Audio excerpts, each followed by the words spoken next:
Sir मला सांगा की ह्यावेळी भाजपने उमेदवारी देताना काय नेमकी रणनीती अवलंबली आहे? काय विचार करून कोणत्या पद्धतीने स्क्रुटिनी करून उमेदवारी दिली?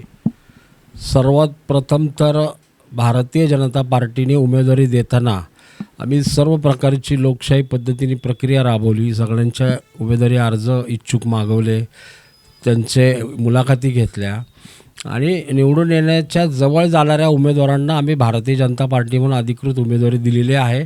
आणि जसं 2017ला पुणेकरांनी भरघोस मताने भरघोस आमचे जवळजवळ 100 नगरसेवक निवडून दिले, त्याच पद्धतीने 125 नगरसेवक पुणे महानगरपालिकेत 2026ला नक्की असतील.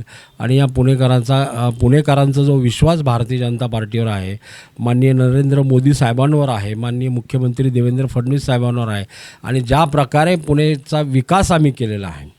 आम्ही अनेक वर्ष ऐकत होतो मेट्रो येणार, पण मेट्रो भारतीय जनता पार्टीचं महाराष्ट्र सरकार आल्यानंतर आणि पुणे महानगरपालिकेत भारतीय जनता पार्टीचा महापौर झाल्यानंतर मेट्रो पुणे शहरामध्ये धावू लागली. पुणेकरांचे अनेक प्रश्न आम्ही मार्गी लावले आहेत.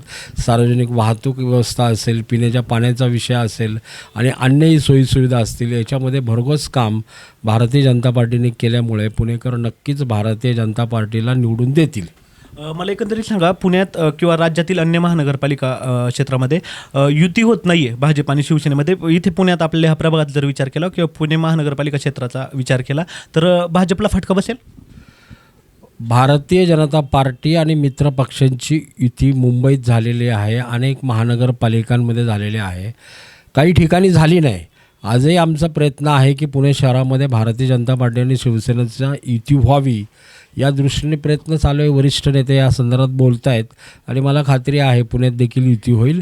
आणि तुम्ही म्हणाल फटका बसेल, तर याचा फार फटका बसणार नाही, परंतु मी भारतीय जनता पार्टीचा एक प्रामाणिक कार्यकर्ता आहे, माझी इच्छा युती व्हावी.